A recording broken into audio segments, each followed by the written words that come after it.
Good morning or good afternoon, everyone. Happy New Year, man. This is our officially first video of the new year, first live. Happy New Year, man. I hope everyone had a safe New Year's Eve the other day. All right. I haven't dropped any content since I believe the 30th when I did the Luis Ortiz um, prediction against Charles Martin. I think that was our last video I did. And I think I did a video that same day about Dillian White. All right, and this whole Tyson Fury situation. All right, but Happy New Year, everyone, man. It was a good year, a much better year in boxing than 2020. And I'm wishing everyone a great year, a prosperous year, a healthy year. All right, it's been an unhealthy year for many because of the COVID and everything going on. But I'm just wishing everyone a good year. It's been rough for a lot of people out there as far as the workplace and health and family and finances and all of that stuff. So I'm wishing everyone a great 2022. And I hope we have a good year in boxing. It's shaping up to be a good year in boxing. I want things to be almost back to normal. All right, but we're starting to get. I think 2021 ended with a lot of good fights, and I think less cancellations, less guys are getting COVID and stuff like that. So I think that's good. Shout out to everyone that was here waiting for me to jump on. What's up, Star Fox? What's up, DW? What's up, Punch Quote? Drumming for Life is here. Sindo, Andy, James West, Watts, Loke, Bristolian. What's up, man? Peace to everyone that's here. Smash that like button on your way in. Punch Perfect Boxing. What's up? All right. And yeah. Again, Happy New Year. So I'm definitely gonna go over the fight card the other day. Okay, I didn't get to do the live commentary. I wasn't home. You guys know I wasn't a fan of it being a pay-per-view, but if I was home, I probably would have just bought it and just jumped on just to be on it. Because sometimes I just, even though I don't support all of these pay-per-views, I like just doing the live commentary just to have, I know a lot of you like hearing the commentary from me. And I also just like just being online, just talking about boxing with y'all. So I wasn't home, but I'm probably just get stuck with just doing pay-per-views just because I like being on like here and just talking boxing with y'all. And it's not like I'm always covering every fight. Sometimes we're just on here talking about anything. We could be talking about any random thing. But it was actually a pretty fun card. It had some pretty good fights on there, some really good fights on there. And a lot of that has to do with heavyweights. When it comes to the heavyweights, a lot of them are not boring. They're probably the least likely to be boring because you got these big guys that have heavy power. Someone's usually getting knocked out or getting hurt. So it was a pretty cool card for the most part, man. But yeah, I didn't do any video the last couple of days because I can't seem to get rid of this cold. You guys know, like I took a week off from the channel because I had COVID, and I'm doing fine. I'm doing fine, but man, this cold just doesn't go. I mean, not the cough, the cough. The cough doesn't go away. I think the last couple of days it kind of came back on me, and it's just I don't know. Everybody has different symptoms when it comes to it.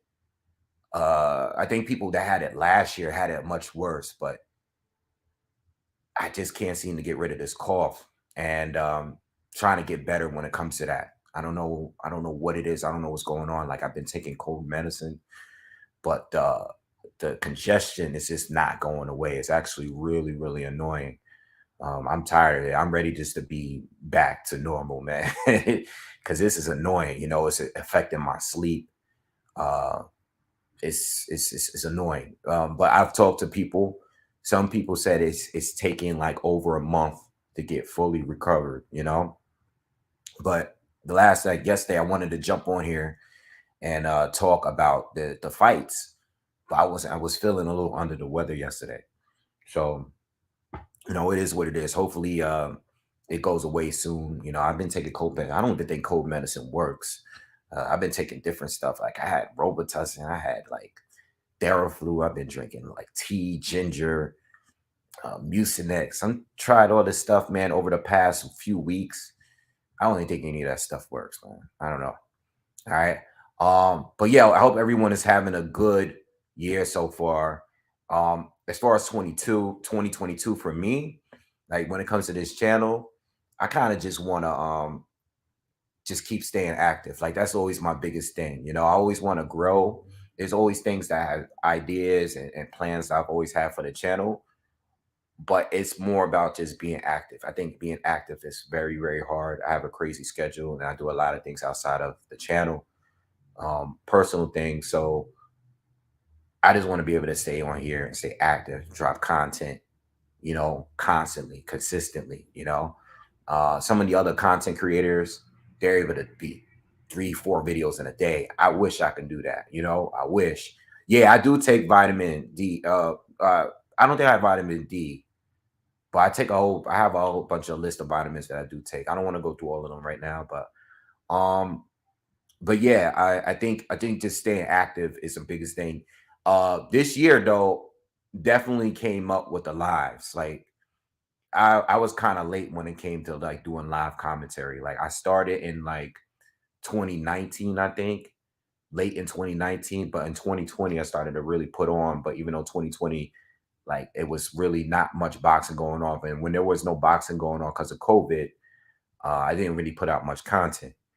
But this year, 2021, this past year, definitely put out a lot of live commentary. Like I like starting to do this thing because I like talking to y'all right on the spot and you know, just being live, doing the fights and stuff like that. Like that's like my favorite thing to do now, you know? Um anyway, what else is going on? Outside of boxing, I don't know if you guys seen the movies. Like I haven't done a movie review in a minute. I don't even think I did one at all this year. But I did get a chance to check out Spider-Man. I thought Spider-Man was amazing. You know, it was great. I don't know if it was my favorite Spider-Man because I know a lot of people are saying it's their favorite Spider-Man. I don't know if it was my favorite. I still probably like maybe one or two, like the old ones with Tobey Maguire, a little bit more. But it's definitely up there as far as like one of the greatest Spider-Man movies. You know, if you're into that Marvel thing. Um, let's see. I know you guys are leaving on my messages. Oh yeah, yeah, yeah. I see you. Yeah, the better quality heavyweights. Yeah, I'm gonna get to y'all. We just gonna just trying to talk a little bit. Um, Spider-Man was cool. I thought those first two were great. The new one is definitely good. If you're into those movies and you haven't seen it already, definitely check out that one. I like Enter the Spider-Man verse. Spider-Verse was really good too.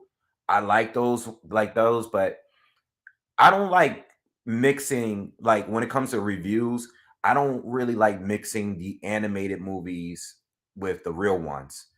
Like when it comes to comic adapted superhero movies, I think the animated ones are in their own lane and the real life movie ones are different. Like, you know, for me, for example, I love the DC animated movies. I prefer those over the real ones, and when it comes to Marvel, I kind of prefer the real ones over the anime ones. I'm currently watching Batman, the Long Halloween 1 and 2. I'm up to part 2 right now. I highly suggest that. Like that's really, really good. But the DC ones are on point. Um, so definitely suggest watching that because I'm watching the second one. And then I saw Matrix. I hate to spoil it, you know, but I'm sure you heard it wasn't good. I'm a big Matrix fan. I couldn't stand Matrix 4. It was terrible to me. I can't watch it again. It's so bad that, I mean, I feel like they could have saved it with better action, right? Like the story wasn't that good. The characters I didn't really care for. But if they had great action, they could have saved it. Even the action seemed outdated to me. You go back and watch Reloaded or Matrix 1 or even Revolutions, even the fight scenes in that movie just seemed totally outdated. You know, I think like even if you had a bad story, they could have saved it with the action. You know, a lot of people didn't like Revolutions or the Reloaded as far as the story, but they loved the action. They just killed it completely. I didn't like the action. I didn't like the characters. I didn't like the story. I didn't like anything. They just could have just finished with the trilogy, the Animatrix, and they could have just left it at that. You know, I hated the Matrix. I watched it that morning it came out. It was. I cannot ever go back to watching it. Usually with movies like that, I saw Reloaded in a movie theater 3 times. You know, certain action movies, the adrenaline is punching you so into the movie. You're like, yo, I love this. I love this. This movie did none of that for me. Like, it was a whole step backwards to me. If you're a fan, watch it anyway. Maybe you like it. You know, I know a couple of people thought it was okay, but I don't know. Most people that I spoke to hated it, you know. Anyway, let's talk about boxing. Let's talk about this card. Um, so I didn't see the whole fight live or this whole card live. I came on kind of late, started watching it, was tweeting a little bit. I started where the Michael Coffey Jonathan Rice rematch started, and I watched the fight. Wasn't really impressed with the fight. Both of those guys look heavy. They gassed out. They were both burnt out by 5 rounds. You know, by the 5th round, they were completely burnt out and just wasn't impressed. You know, I feel like the both of them really needs to cut down in weight. Like, they got to cut that weight down. They're too big. They gain weight in the fight. I don't know if everybody's just gaining weight because they want to become more durable. I don't know what's going on with these heavyweights. It seems to be working for some, but for these two, it wasn't a good quality fight. You know, Michael Coffey tried to be more defensive. He started out, you know, keeping that guard up, but as soon as he went on with the attack in the 3rd round, he started to land some good shots. Hurt Rice a couple of times, but once Rice started connected again, because Coffey's defense was kind of flawed, he hurt him every time. You know, Rice would clean, and then Coffey went back into his shell, and it just wasn't good performance for him. You know, and it sucks because he was one of those prospects from the States here that, you know, we was looking for. There's not many good up and coming American fighters in the heavyweight division. So he was one of the guys that was kind of like a prospect that was making moves. And as soon as he ran into Jonathan Rice, it was over, you know, and he got exposed. Doesn't look really durable. Doesn't looks like he has some pretty poor conditioning. Got to work on his stamina. Got to work on his defense. Can definitely crack. He's a big dude, but he got to work on so many things, you know. And I think Jonathan Rice kind of exposed him. And another thing too, when it comes to weight, I think Jonathan Rice can definitely be even better than what he is if he just cuts down in the weight some. You know, I think he got to get down at least 30 pounds. He would be so much better if he was like 30, 40 pounds lighter, you know, because he can definitely box pretty well, but he needs to cut down in weight. All right. But yeah, I went back. I only saw that fight live, and then I saw the Frank Sanchez fight, and I actually fell asleep at the end of that fight, and it made me miss the damn Luis Ortiz Charles Martin because I fell asleep. I was sitting through the Charles Martin. It was so boring. And I'm sorry. I was sitting through the Frank Sanchez fight with Christian Hammer. It was so boring to me. It was so boring, but I like Frank Sanchez because he's such a good boxer, right? But I just feel like, you know, when there's a huge gap between you and your opponent, I just felt like he should have pressed it a little bit more, you know. And I think he had something working for him, especially with the body shots. I think he hurt him a couple of times with those, and I expected more. I expected him to go more and go harder with that, and he didn't do it, you know. And I was just kind of disappointed with that. So overall, just wasn't really impressed with the fight. It was just kind of disappointing, you know. But I fell asleep, and I had to watch the Ortiz Charles Marr fight the next morning. I watched the fight the next morning, and I'll get in that in a minute. I just want to go through all the undercards. Frank Martin, young kid, 26-year-old, 135 fighter, fights with under Errol Spence. Derek James is his trainer, his coach. Good fight. He fought Romero Duno. All right, big puncher from the Philippines. I know he like recently lost to Ryan Garcia. At that time, he was Ryan's most dangerous opponent. And I mean, it was a good performance from Frank Martin. Good boxer, southpaw, good counter puncher, good timing, moves well, good, good on his feet, good legs. But I just want to see a little bit more. I don't want to jump and go straight into comparing him to the other top guys at 135. I think 135 is one of the deepest divisions in the sport right now, and I think it's actually the future of the sport. Okay, you got a lot of guys there. You got a ton of guys there. You know, you got prospects. You got top contenders that are all young. You got guys that like Shakur Stevenson that can come up to 135 at any time. These guys are pretty much the future in boxing. All of them, it's stacked. Some will be moving up to 140, but these guys are all going to at least top out at 147, at some point. At some point, they're going to top out, at 147. Yeah, you got Kid Austin, you got Keyshawn Davis, you got Shakur, you got Ryan, you got Devin Haney, you got Tank still up there. You got a lot of guys there at that division. You got some older guys too that's still hanging around, but this is going to be the division of the future of the sport. This is going to be the hottest division. Even if it's not 135, a lot of these guys are going to move from 135 and go to 140. And that they're, when they hit 30, 30, early 30s, mid 30s, by that time, they'll probably be all welterweights at that time.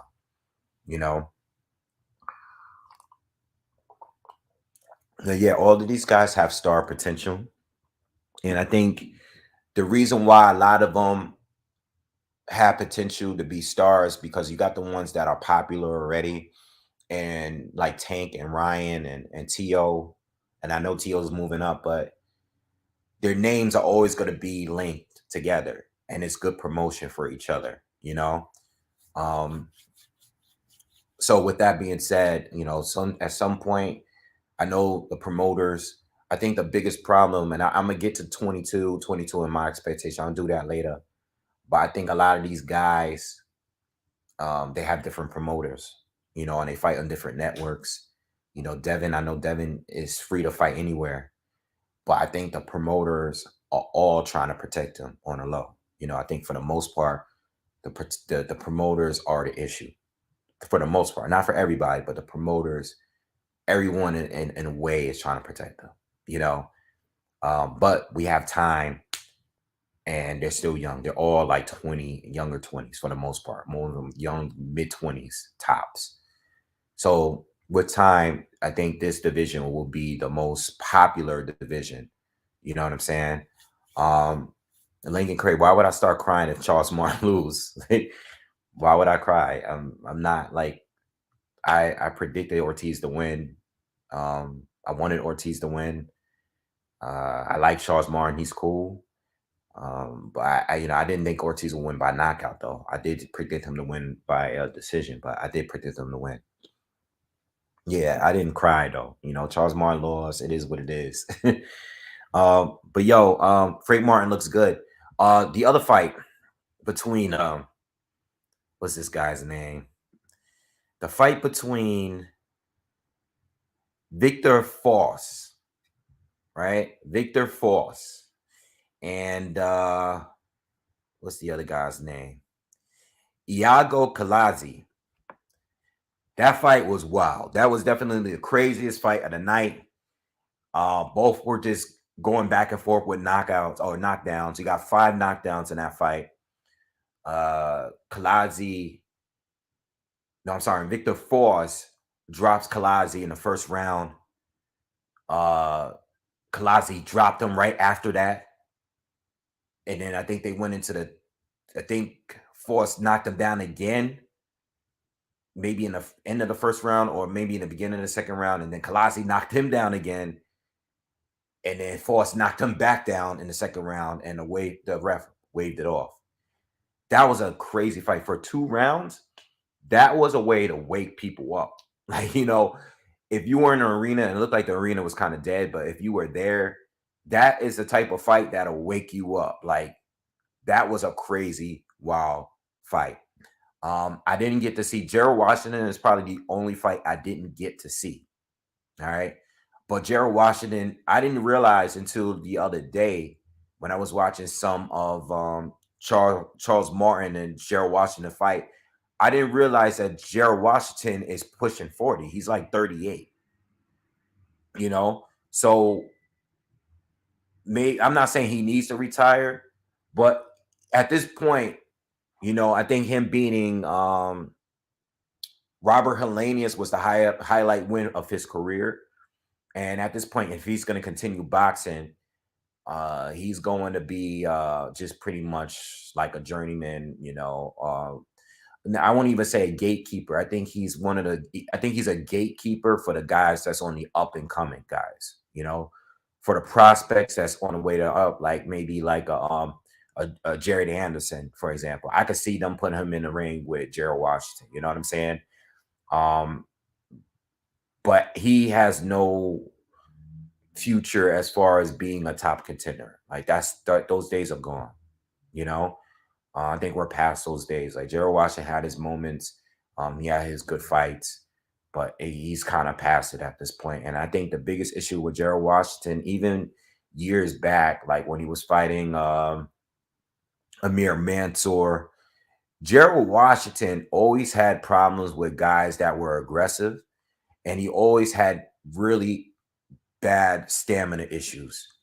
He could give you a good 3 or 4 rounds, but after that, he gassed, and it was always dramatic difference in his pacing and just his body language. Like, he gets tired out really fast. Even in the Amir Mansour fight, I remember watching that fight back then, and I remember he was up on points against Amir Mansour, and then Mansour just took over the second half, and I think that fight was a draw. And you remember, Amir Mansour is one of those guys that came around. He did a lot of years. He did a lot of time in prison. He came out of prison already like pushing 40, and started fighting pro fights. And he was getting a lot of KOs, but he was already old at that time. So by the time he fought Gerald Washington was like had a big age advantage, and he still got burnt out. So, Gerald Washington, I think it might be over. His best days are definitely past him. But was I going back? Yeah, that fight between Victor Force. Now, as far as the knockout, because I know some people had some issues with the way that the fight ended. I don't believe the ref had to stop the fight. I don't think it was a bad stoppage. Based on the stoppage alone, it wasn't a bad stoppage because Kaladze he was still on shaky legs. He was. Like, I watched it a couple of times. He was still on shaky legs, but because of the way that the fight was going and they were both getting knockdowns back to back to back, I would have gave him a shot only because he had already been down. That was his third time getting down, and you would have never known. Maybe he would have landed another big shot and turned the fight around again. So I think, me personally, I think the ref shouldn't have stopped it. But was it a bad stoppage? It wasn't a bad stoppage. I mean, I think he should have let it continue just based on how the fight was going. So that's how I feel about that. But it was a pretty fun fight to watch. Who else fought on the card? So you got Frank Martin, you had Gerald Washington, you had Victor. So yeah, you had Jonathan Rice and Mike Coffey, and you have Frank Sanchez. And again, I like Frank Sanchez. Like, his boxing ability, his boxing IQ is on point. All right. And he doesn't move like a heavyweight. He can move really well. Good speed, good timing, good counter punching. But there are certain fights where, even though I enjoy his boxing ability, it's like, damn, I feel this way about like the Devin Haney and Gamboa fight. In that fight there's a huge gap. Like, because Gamboa is way past it. He's way past it. You're dominant against him, but I guess I want to say Frank was being like a little too cautious. Like I've seen Shakur Stevenson in the past be too cautious, but I've seen fights where Frank, I thought the fight was entertaining. I've seen him be explosive. I've seen Devin Haney be explosive. I've seen Shakur Stevenson be explosive. I think he could do more in a fight where on that level of opposition, Hammers is durable. He's just in there to survive. He's not in there to really win. So I know you want to be cautious. You don't want to give the fight away and get caught. So I get that. You want to get the win. So I understand that. But as far as entertainment, it's like I think you could have did a little bit more to hurt this guy, to drop him a little bit more. That's all I'm saying, you know. But overall, I think Frank Sanchez is going to be very hard to beat. I think like as far as the newer guys, I like him after like Jared Anderson, even though Jared Anderson is like a real prospect, young guy. Um, Frank is a lot more experienced, with the amateur background. He's older, and he's like he's pretty much a top contender at this point. He beat F.A. Japa, who was undefeated. I mean, I like Frank Sanchez. I think he's gonna be a problem for anybody. Anybody. I tweeted the other day. I would like to see him fight Philip Hergovich. I would like to see that fight. But we'll get more on that later in the video with the IBF and everything. I would like that. That's a fight that I personally want to see. I think that would be a good scrap, a good test for both, and a dangerous fight for both. I would personally like to see that. See, somebody asked me on Twitter the other day if I would like to see Jared Washington or Jared Anderson fight Frank Sanchez, and I think that's too soon for Jared Anderson because even though Anderson is big, he's strong, he's powerful, he's a fun fighter to watch. I think Frank Sanchez and his experience as an amateur and his style would not be a great one yet for Jared Anderson. I'm not saying Anderson can't beat him, but I think it would just be too soon to put someone as experienced as Frank Sanchez in the ring with him. We learned that with F.A. Jaba. Jaba just didn't have the experience of being in there with Frank Sanchez. I just thought that, not that it was a bad match, but it was just, I wouldn't want to see that with Anderson. It's just, I need a little bit more experience. I see flaws in him, even though I like him. He's like my favorite prospect. I see a lot of flaws there that a guy like a technician like a Frank Sanchez could exploit, you know? Definitely smash that like button if you haven't already. Let's get those likes up. Support the channel, share the video if you can as well. What's up, Leon? What's good? I don't think it has to do with prime. It has to do with age all the time. I think guys could be in their prime in their early 30s, so it really doesn't go by age. I think, for example, I made a video a long time ago called, something about Floyd, about was Floyd better as Money Mayweather or as Pretty Boy Floyd, who was a better fighter. And I personally think, even though I like Pretty Boy Floyd because he was a KO artist, he let his hands go more, he wasn't as defensive, I think Money May is just a more mature fighter. He might be less likely to knock you out, but he was smarter. You know what I'm saying? He was smarter. I said that recently about Terrence Crawford and Boots Ennis. Boots, it's a lot of people think Boots could beat everybody already, including Bud and Spence. There's a lot of people that say that. And I think that, like, I personally think that when Boots said he's smarter than Bud, I'm not sure if I agree with that statement. I think you might be more athletic. I think you might be better at 23 than Bud was when he was 23. But saying he was smarter, I don't know. So I don't know what prime means, because Canelo was a great fighter at that time he fought Floyd, but I think he's much better now. He didn't fight Golovkin yet. He didn't fight Floyd yet. He didn't fight Lara yet. He didn't fight all these fighters that made him a better fighter. Charles Edward Cheese, thank you for the big donation, man. Oh, man. Happy New Year. Appreciate you, man. I appreciate it, and thank you every time. Thank you, man. Salute. Thank you for the big 500, man. Happy New Year to you, man. Happy New Year. I can't thank you enough, man. But yeah, as far as prime, I don't think it's based on age. I don't think it's based on age. I think it's just based on where you're at. Guys like Victor Ortiz, yo, when Victor Ortiz was not in his prime, he was past his prime, he was still in his 20s. You know, he was still in his 20s. You know, I think when he started getting dropped and stuff by like Louis Collazo and knocked out, he was still in his 20s, I think. You know, I think he was like 28 when that happened. So I think everybody, it varies, you know. Again, thank you, Charles. Thank you again for that donation, man. I really appreciate that. Um, so yeah, I don't think there's an age to it. You know, I mean, and then you got guys that go so far. You know, Bernard Hopkins wasn't in his prime. He wasn't. He wasn't. But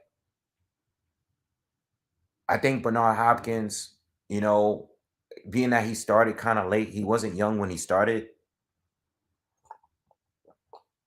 because he did time too. He wasn't young when he started, but you know, he might have been in his prime in his mid 30s, you know. He just became he just so tricky, man. So yeah, I think it varies with everybody. All right. Um, so moving on. So let's talk about Luis Ortiz and Charles Martin. First of all, it was a very good fight. It was a very good fight. All right. I thought it was as 50-50 as you can get. You know, if you saw the prediction, I thought it was a 50-50 fight. Because we just don't know how much Ortiz has in the tank. And I thought that Charles Martin has improved a little bit since he lost to Anthony Joshua. Okay. Charles Martin's a solid heavyweight. He's solid. You know, and I think he was maybe a couple of fights away to possibly getting, excuse me, not a title shot. And I knew that neither one of these guys have really been in there with any southpaws. You know, Ortiz only been in there with Tony Thompson. All right. Um, Charles Martin, I don't even think he's been in there with any southpaw. So I really didn't know how the fight was going to go. But I figured that it was going to be a chess match. I expected Charles to be a little bit more aggressive, but it seemed to be working. His patience seemed to work for him. All right. And I think he was trying to go the route that Wilder took. And it was working for him, you know. On the first shot, which was like a overhand left that landed on the side of Ortiz's hair, like behind the ear. I couldn't even think of this. The punch was so quick. I couldn't wait. I had to wait until they showed it in slow mo for me to understand what shot he actually knocked him out because I wasn't sure whether or not it was a real knockdown. But that was a good drop. Like that was a good shot he landed. Uh, Lord Ortiz. I know a lot of people are talking about his legs. Um, I think his legs look they don't look so bad until when he gets dropped. When he gets dropped, he seemed to be really unsteady, getting back up and moving. All right. But he never was really a great mover. I think you got to question his durability more. Okay. I said not even out of the Wilder fight, but even in the Christian Hammer fight, I noticed that Christian Hammer, whatever he landed something clean, he used to get he was actually a little unsturdy after anytime he got hit with a good shot from Christian Hammer. So when I saw that fight, I said, you know, Ortiz is not really that durable. You know, he doesn't get hit much. He's a pretty good defender.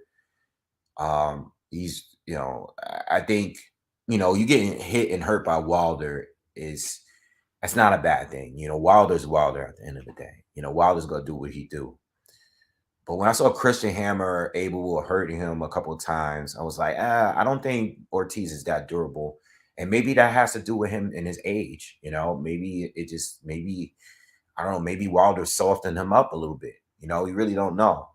But Martin is a KO artist. You know, he has good KO power. Like he has a good KO ratio. You know, he has a lot of knockouts. And I knew that K Martin was capable of stopping Ortiz.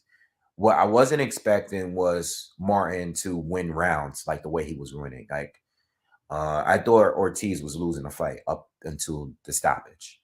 Martin scored another knockdown, I think, in a fourth round, maybe the fourth or fifth round by a jab.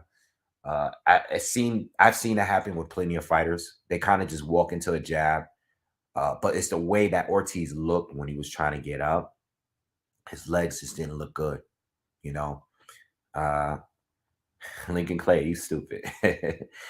uh, but when Ortiz caught Martin, listen, you can say what he wants about the age. That dude could crack. Luis Ortiz hit Charles Martin so hard that Martin did not know where he was at. Like, he stood up and did the whole he did the whole thing that Terry Harper did. The same exact thing. You know, Terry Harper got hit and she just froze stiff. Martin got hit and he just turned and started to like walk away. He did not know where he was at. Like, he was dreaming on his feet. And he's lucky that when he fell, that his arm got tangled up in the ropes, because he could have clearly got stopped or getting hit, because the ref did a poor job. The ref should have jumped in when Martin turned and got hit. After he turned, he put Martin in a dangerous spot, because if Ortiz didn't throw another left, let's say he came after Martin with a right, and hit him right in the face as he was turning this way, it would have been an even more devastating KO. Like, he might have even hurt him even more than that. You know, it was crazy. Martin turned and looked like he did not know what was going on. But the rope situation, being that the ref helped him get untangled, it gave Martin more time to recover. So it actually benefited him that he fell and his glove was tied in the ropes, because instead of giving him a count or waving it off, the referee spent more time on trying to get him untangled from those ropes. And he gave him another chance. But Martin, he was still a little bit out, and Luis Ortiz was able to put him away, drop him again. And, that was that. I know Martin was mad at the end that the ref stopped the fight. For what, bro? Just a minute ago, you thought you was in a mall shopping somewhere. Like, you was just strolling. Like, you was walking away.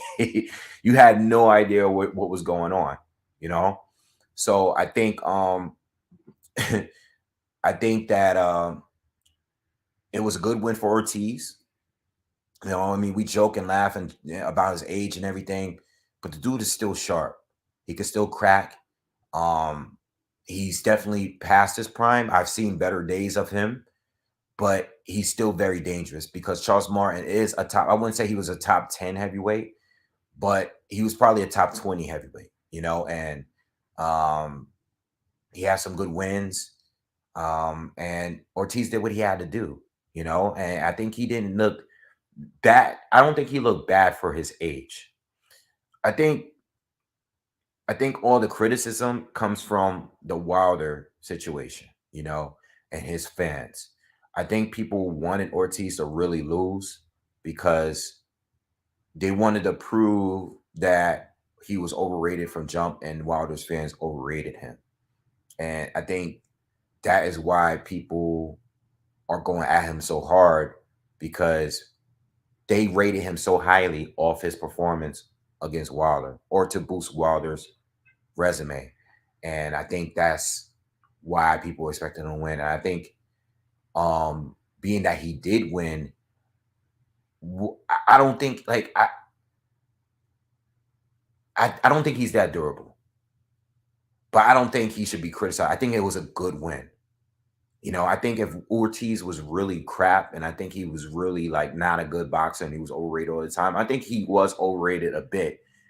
But I don't think it was a bad win. I think that was a good win. I think Charles Martin, again, is a top 20 heavyweight. I think he had potential to fight Wilder in the past. And if Wilder returned, I think Charles Martin is good. Obviously, Joshua crushed him. 2 rounds made it look easy.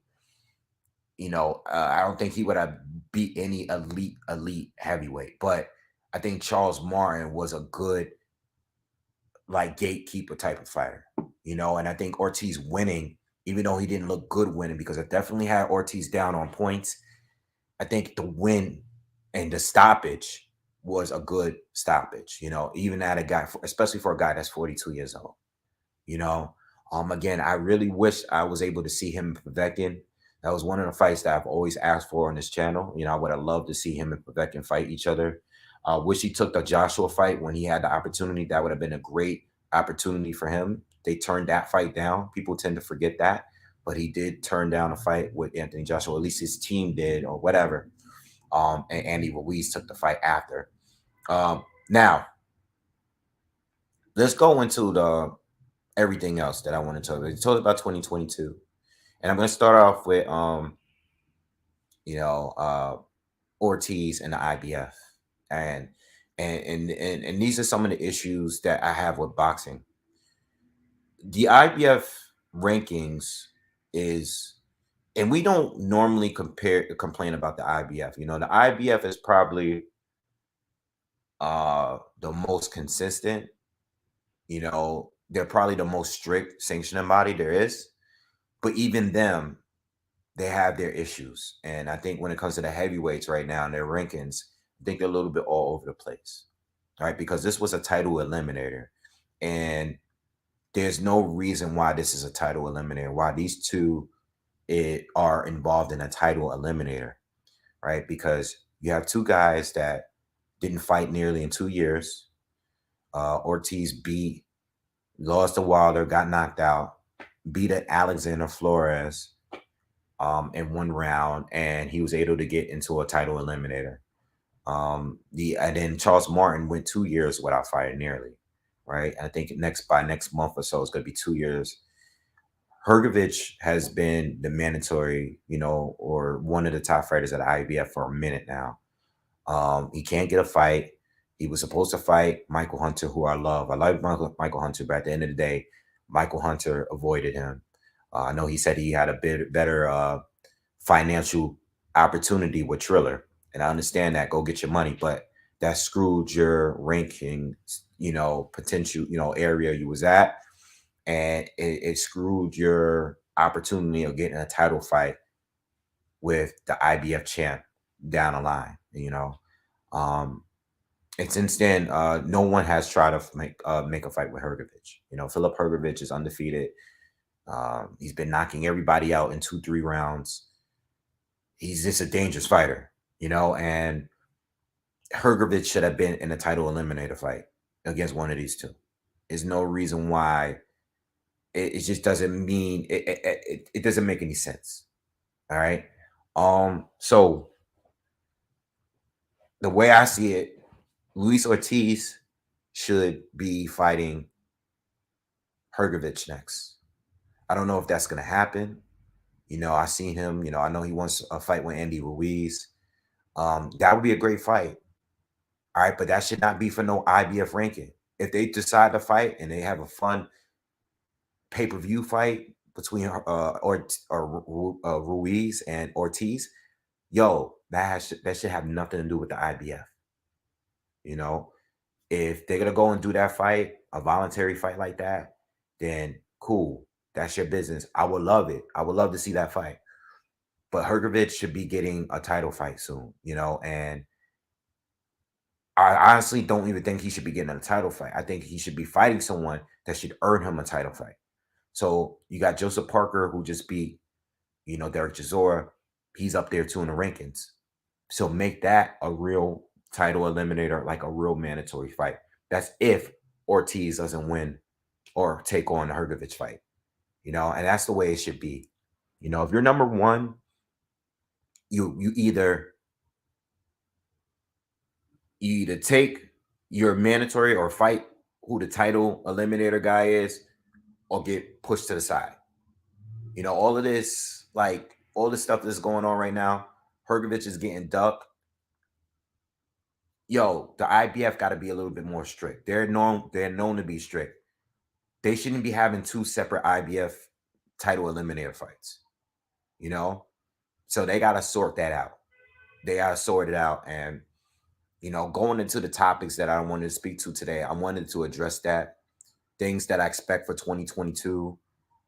These are things that you've heard it on this channel before. You've heard it from other channels. These are some of the issues that I have with boxing. The sanctioning bodies, and we're going to start out with this. The sanctioning bodies need to do a better job at running their ranking system. And what I mean by that, I think there's a lot of protection that goes on behind the scenes, obviously.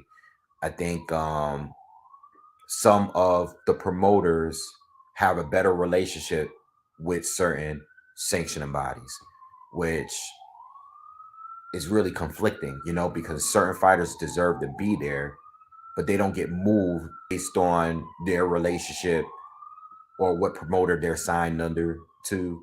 And it holds up opportunities for certain fighters.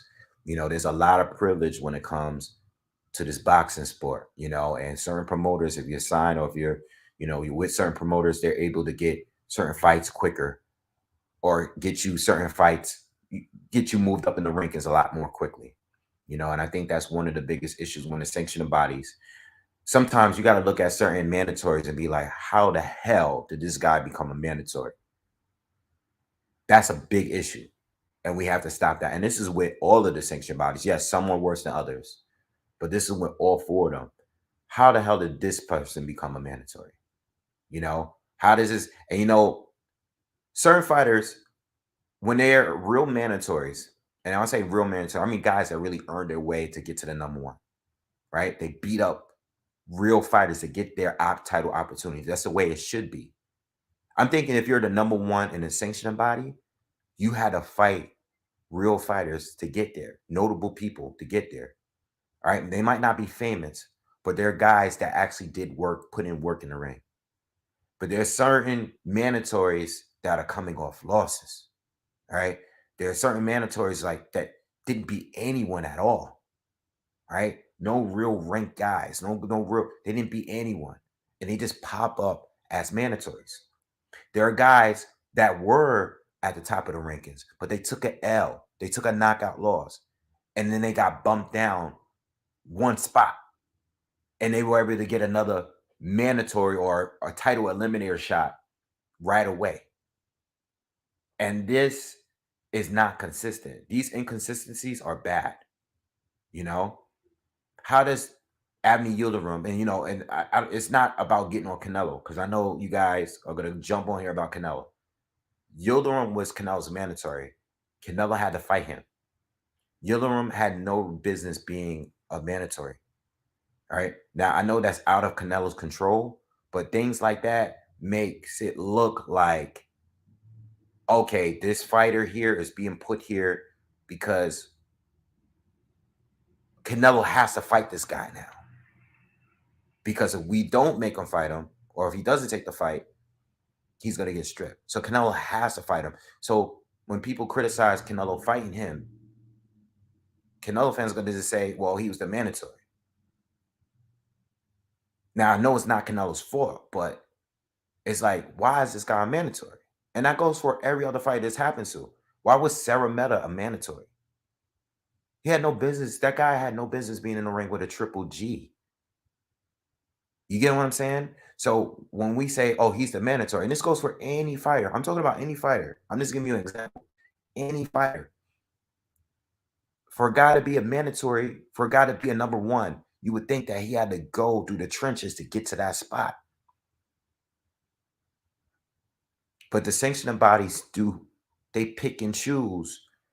They got to do better. They got to do better with that. And even in this situation with the IBF, they got to do better with this. The WBA down at 147, they got to do better than that. They got to do better. This whole situation when they were trying to force Ugas fight Stanionis and then fight Butayev back to back when there's unification matches that could be made, that doesn't make sense. Why did they ever try to do that from jump? You know what? Let's make things easier. Let's fight. Let's get these two guys that are at the top of the rankings to fight each other to see who gets the title shot. We shouldn't have to do a step aside for that. It just makes sense. It's just, the logical thing to do. Because champions should be allowed to unify. But that's the thing. A lot of these sanctioned bodies don't want that. You know, they want to keep everything in-house, like promoters and networks. Thank you, Andrew. Yeah, definitely smash that like button, everyone that's here. So that's why I made a video about the sanctioned bodies recently. You know, guys that's at the top tier of the sport. You always got the power. Guys that have the power to fight the best without having to work. There's certain scenarios where, listen, if the sanctioning bodies is stopping a credible, highly demanded fight from happening, move on and do it without those belts, because people are going to respect a fighter that's going to fight the other best fighters in the division. That's if they're stepping in the way. They're standing in the way. That's if they are. Yes, there are issues. There are times, there are periods where the mandatory is a dangerous mandatory that belongs there, and a fighter should be fighting them. You know, like Andre's situation right now. He's going to move up to 168 and duck Janibek. He is ducking him. That's a duck. That's a duck. But it's a duck that's happened to Andrade over and over again. It's happened to him over and over again. Now, I'm not defending. I'm telling you, and as an Andrew fan, it is a duck.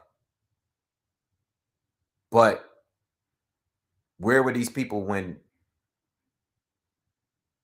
Billy Joe Saunders did it to him? Not only did he fail the test, but he failed it and moved up and never revisited a fight with Andrade again. You know, this is what I'm saying. Like,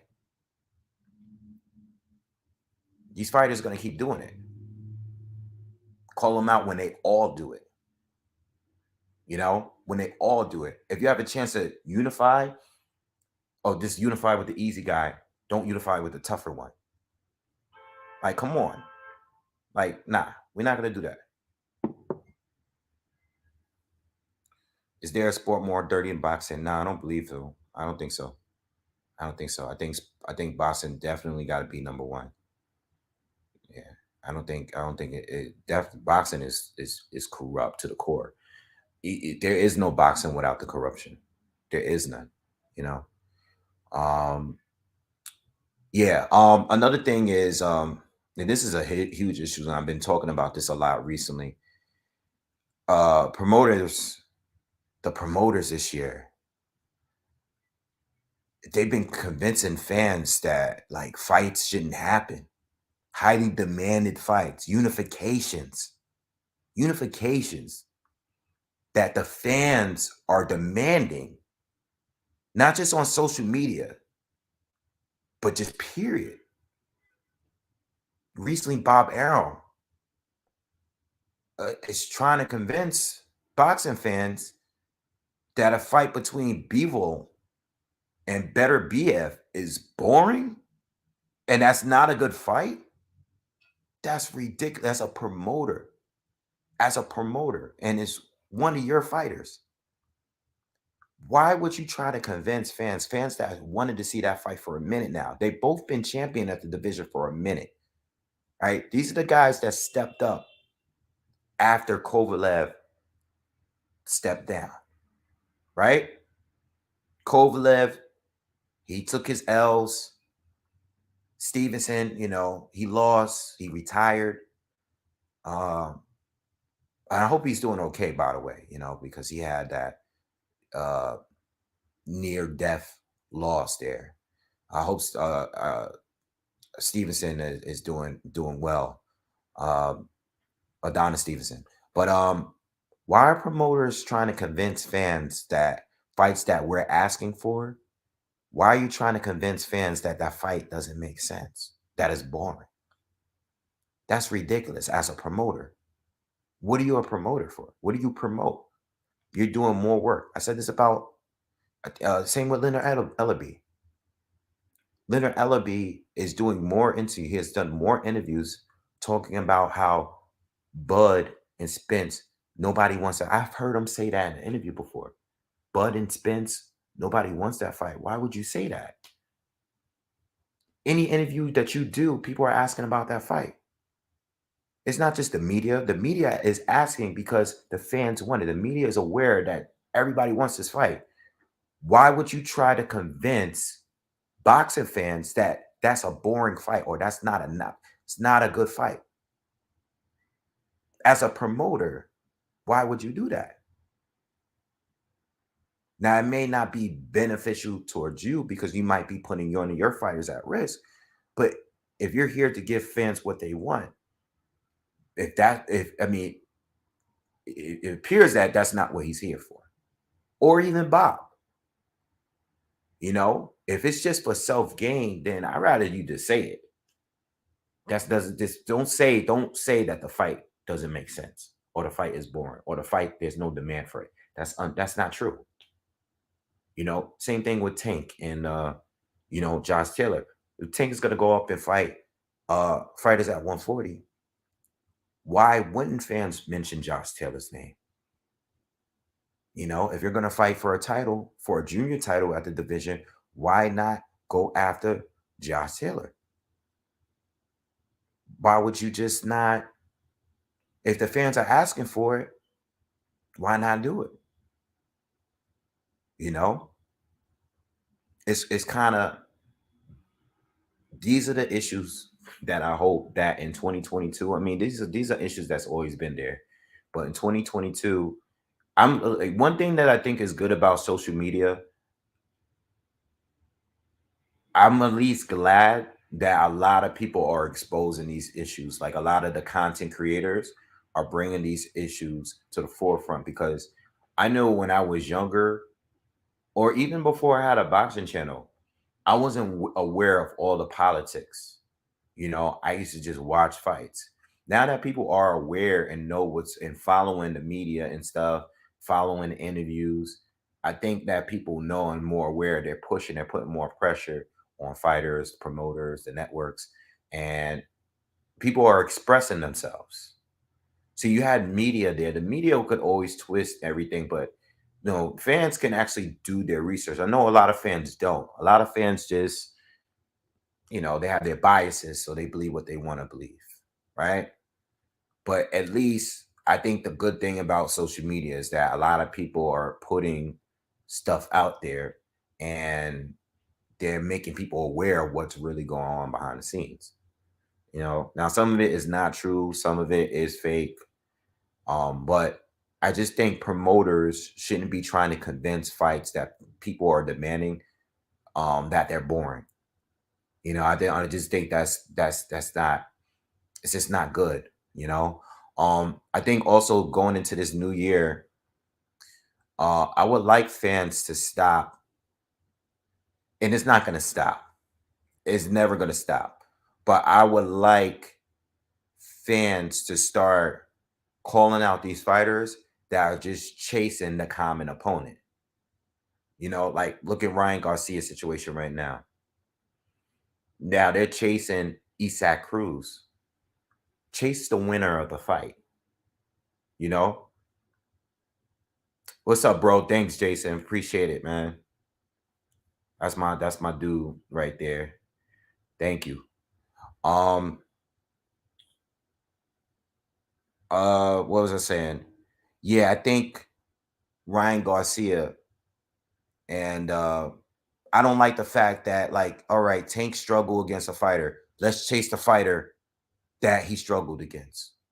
No, why don't you make the fight with Tank? Why don't you make the fight with Devin Haney? Why don't you make the fight with guys that people want to see you fight? Fighters that you talk trash and said that you would knock them out. Why don't you go straight to them? Like, gauging where you're at against common opponents are always cool. It's always going to happen. It's never going to stop. But chasing common opponents when you're quote unquote on that same level of fame or whatever, or popularity as certain fighters, I think chasing them when you weren't even trying to make these fights before is ridiculous. I think we're getting too much of that. And I think we need to go back to just, go after the target. Stop going after. I just want to look better against a fighter that you like. I want to knock this person out quicker. That doesn't mean you can beat that fighter. That doesn't mean anything, you know? It just keeps you in the conversation. You're already in the conversation. You know, if you're Ryan Garcia, you're already in the conversation of Devin Haney and Tank Davis and all these other guys at 135. You're already in the conversation. Why do you need to chase after Isaac Cruz? Nah, that's Tank did that. Now, it's not a bad fight, but I don't like when people get up and just run to social media. Like, I don't like when fighters do that. You know, it's another form of cherry picking. Oh, what's up, boxonologist, man? I see you in a minute, man. Hope everything is good, man. Happy New Year, right? Old school YouTube channel, boxonologist. It's been a minute. Big Andre fan too. But yo, yeah, man, I think it's getting kind of played out now. You know, I don't like when fighters like Tank had a tough fight.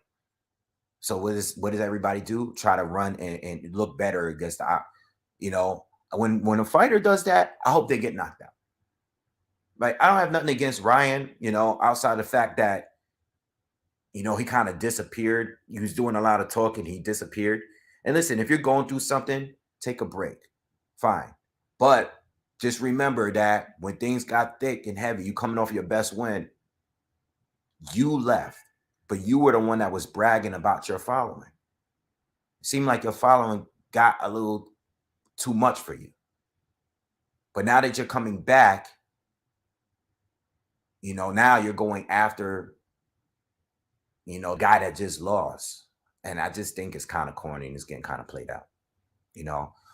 But outside of those things, you know, the promoters, the sanctioning bodies, of course, these are ongoing issues. I think the sanctioning bodies got to do a better job with the ranking, make their rankings a little bit more legit. You know, stop having these mandatories that look like tune-ups. A lot of the mandatories look like tune-ups, and it looks like another form of protection. It makes the fighter look bad because a fighter probably doesn't even want to fight these guys. I don't think in one instant that Canelo wanted to fight Avni Yildirim. It's a tune-up. He just beat Callum Smith. It's just a fight, like, it's meaningless. A guy is coming off a loss. How did he even become a mandatory? You know?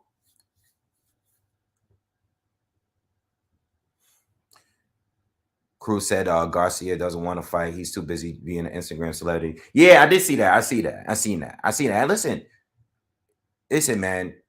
If Garcia takes that fight, don't go in there just thinking that he's Romero Duno. Right? Don't go in there thinking that, yeah, he's aggressive, he's a puncher. He's not Romero Duno. You know, I don't think that it doesn't always work out. Like, yo, yeah, it looked good, tough one Tank. I know it's an opportunity, but it could be a big loss if you take a risk like that, trying to beat someone that just lost, trying to look better against someone, and you might end up getting knocked out yourself. You know, again, the Cruz fight is not a bad fight, but it's the timing of you wanting it. It's like, yo, I just want to look better against him. You struggled against him. I want to knock him out. No, go straight at Tank. You know, go straight at the ops. Don't go like, stop cherry picking. All right. I do think 135 is the future, though. I do think the division is going to future. I think all of these guys at some point are definitely going to be the stars of the sport, you know, champions. Whoever's not a champion, I think they have the potential to be champions. And you know, I could see major fights in the future for all of them. You know, Keyshawn Davis, Devin Haney, you know, maybe a Frank Martin. Um, and we got so many guys in that division. That division is so deep at 135. Who else is there? I'm sure there's people that I'm forgetting. You even got like, I don't know who else is in here. You got Michelle Rivera. I always forget about him, you know. You got Michelle Rivera is good too. You know, he's another guy I like to see. Um, yeah, we dislike Garcia because of his antics. Yeah, you're right, La Vida. Yeah, He could definitely could crack. I mean, that left hook is on point. You know, definitely on point. Leon says the future is bright. I hope they aren't afraid to lose that O on their record. Yeah, I mean everybody's afraid to lose the O. You know, everyone is afraid to lose the O. You know, I think the undefeated thing is overrated. I mean, they even protected fighters, or I'm sorry, they even promoted fighters by saying they have their undefeated record on the line, you know, going into a fight. Not a title, but an undefeated record is on the line, you know, which is not something that's on the line technically. It's just you're undefeated so far. All right, you're not protecting your undefeated record. You know, you're trying to win the fight. You might lose a title, but losing, you know, in a fight, it's not going to end. It's not career ender. You know. Um,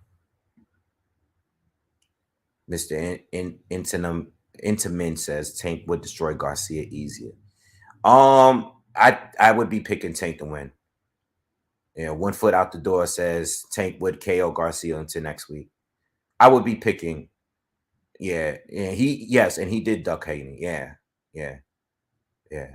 I think Garcia. You know, I think he lost a lot of steam this year, man, and I think he needs to get it together. I mean, even Canelo said it.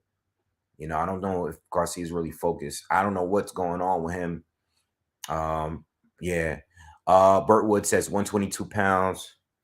Akhmadaliev, Daniel Roman, Ronnie Rios, Carlos Castro, Louis Neri, Rais Alim, Stephen Fulton, Brandon Figueroa, Angelo Leo. Yeah, all deep division, very deep division.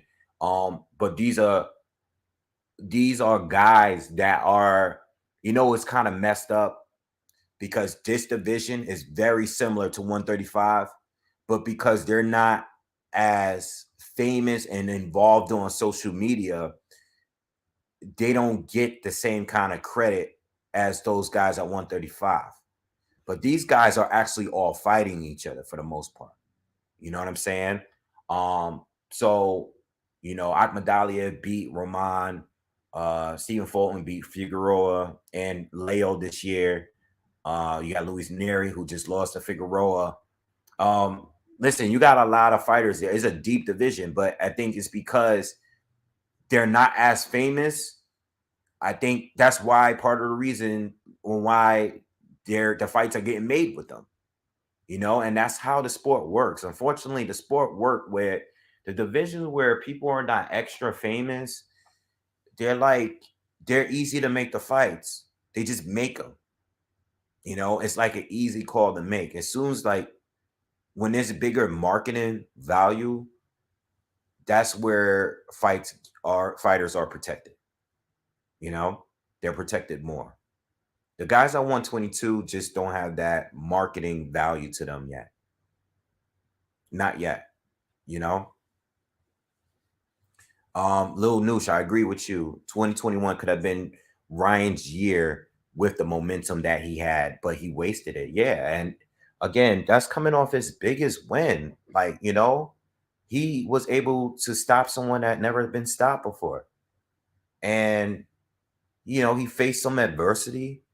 No one really killed me. I know I didn't on this channel. I didn't kill him for getting dropped. You know, he got dropped, but he was able to get up and stop Luke Campbell, who's never been stopped before.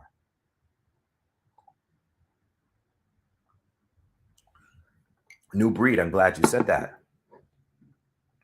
New breed says, "Why ain't Ryan and Munguia activating their mandatory position?" And I agree. I've been saying this. I've said this, and it is very. What I said a few videos ago. I said a few videos ago. Oscar is very selective on who he and people give him a pass. A lot of people are not bringing this up, but you have Ryan Garcia, you got Virgil Ortiz, you got Jaime Munguia, right? Virgil Ortiz can push for that WBO spot to get Bud. He could. I mean, he called him out this year after being um what's his name? Maurice Hooker. He could have been pushing for Bud. Push for Bud. You know? push for Bud. What happened? What's going on over there? You know? Same with Munguia. I've been saying this for a minute. When Munguia was at 154, he went for a title fight against a guy that wasn't even a 154 fighter, and Saddam Ali. Saddam Ali beats an older Cotto. He comes from 147, beats an older Cotto, and Munguia jumped on the opportunity. Oscar jumped on the opportunity, had him beat Saddam Ali easily, with ease, because he's a guy that should be fighting at 160. And guess what? Munguia didn't fight any of those top guys at 154. He didn't fight Hurd. He didn't fight Lara. He didn't fight Charlo or any of these guys. He didn't fight any of those fighters. He just kept his belt and stayed on the sidelines in a safe area, and everyone gave him a pass. Then he goes to 160. He's been mandatory pretty much since he's been at 160, and they keep him at the first fight. No, he's gonna go for the opportunity, and those two sanctioning bodies, the WBC and the WBO, he's gonna wait until the title is vacant or the fight is easy to make, because he's already shown that's the pattern with them. And this is what I said earlier about sanctioning bodies. Like, yo, do better with your rankings. If you have a guy that's number one, make him the mandatory. If he doesn't want to take the fight, put him down 5-10 slots. Put him in the back of the line. You know why? Because he had the opportunity, but he doesn't want to take it. He's going to wait for it to be a little bit more convenient. You know, Jamal Charlo has been a number one. You know, everybody talk about the Montiel fight where Jamal didn't look that great. He didn't look that great. Yes, Jaime Munguia beat him a lot easier. All right, cool. But Jaime Munguia is not trying to fight Jamal Charlo. Make the fight with Jamal. Make the fight with Andre. What are you waiting for? Why are you just sitting at number one, not doing anything? You know, it's a pattern that a lot of people have noticed, and they got to stop. It doesn't matter who you're a fan of. If you want the sport to be better, stop just cherry picking for your favorite fighter. There's plenty of fighters that's doing it. A lot of them been doing it for a minute, and the sanctioning body is at fault because they're in cahoots with these promoters. That's what it is, because it doesn't make sense. How do you enforce a mandatory with this guy but not with this one? Someone that's sitting at the number one spot. Why is he sitting there? Why is he fighting Gabe Rosado? And I like Gabe Rosado. I like him, but Munguia has been a mandatory for a minute now. What's going on? He's been at the number one for a minute. Not the mandatory, but he's been at the number one for a minute. What's going on?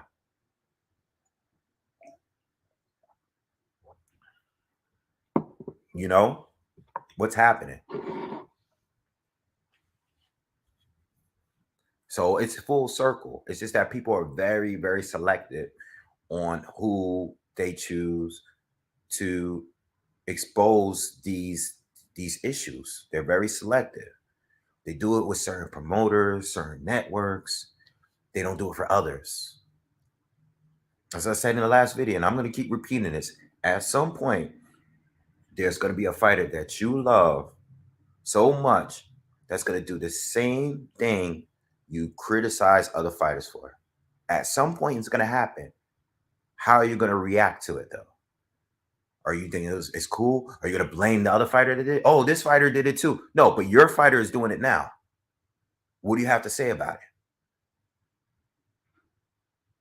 Nothing's going to be said. It's going to be brushed under the rug like everything else.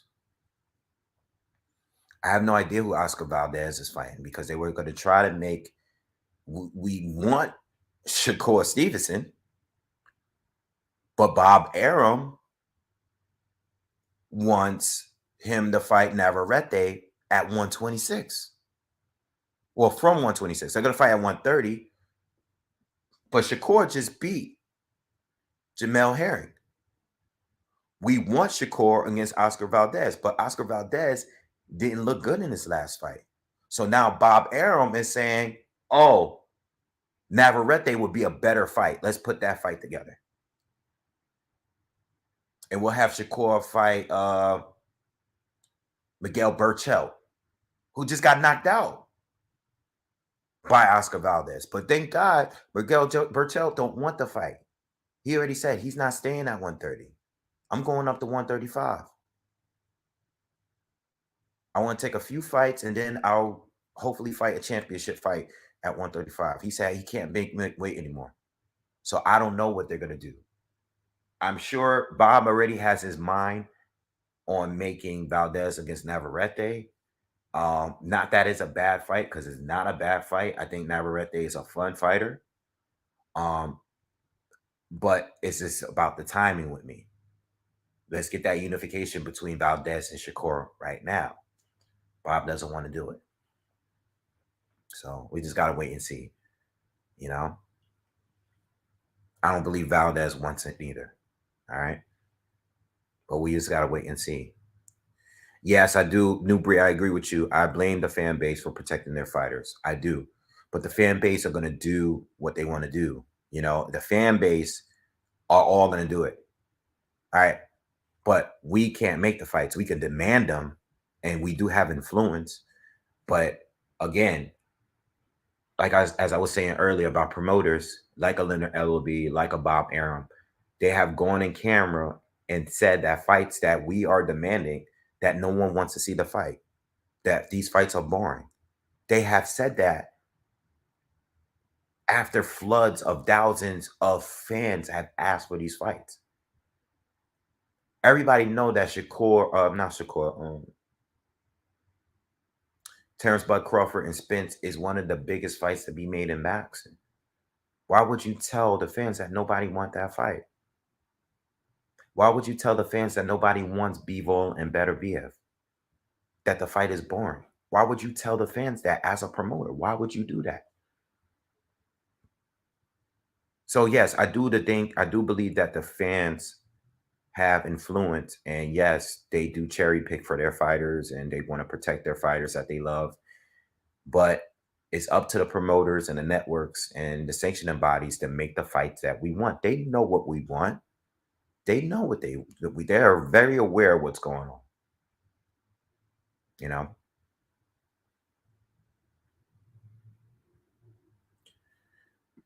Navarrete is more dangerous than fighting Shakur, losing decision versus getting your ass kicked. Yeah, I can see where you're going with that. But Shakur can kick your ass too. We just gotta have to wait and see. You know, tell that to Jamel Herring, who just got his ass kicked. You know, he just got his ass kicked by Shakur Stevenson, a guy that wasn't stopping a lot of other fighters. That's not as good as Jamel Herring. All right, Jamel Herring is better than all the other fighters that Shakur faced, but Jamel Herring got stopped because fighters step up when they have to. All right, they stepped up. They step up when it's time. You know, he didn't stop other fighters, but he stopped him. All right, but I get what you're saying. I know Navarrete is more aggressive, more rugged, you know, more of a brawler. But you never know, you know, because Navarrete would be the guy moving up, and Valdez is not like he doesn't have power, you know. So yes, there's a risk of getting your ass kicked, but there's also the chance that Navarrete is very reckless. You know, he doesn't have good defense, and he might end up getting knocked out by Oscar Valdez. You just never know. Yeah, Conceição beat Valdez. A lot of people believe that, you know, and I think that's part of the reason why Bob doesn't want to go straight into that fight, because when Valdez has a performance like that, and you go into against a boxer, you know, when you look like that against a good boxer, kind of like, all right, do I put him right in there with Shakur Stevenson after that performance? No, you got to put him in there with another brawler, though. Like, how is that going to prepare you for Shakur Stevenson? And in the meantime, who is Shakur Stevenson supposed to fight? You know? So we just got to wait and see. All right, but listen, that's it for the show today. Thanks for everyone that's tuning in. You know, happy new year. Smash the like button if you haven't already. If you're new, subscribe to the channel, share the video. All right. And I should be back tomorrow. Hopefully tomorrow. Talk more boxing. All right. Anyway, good show. I'll see you guys on the next one. All right. Peace.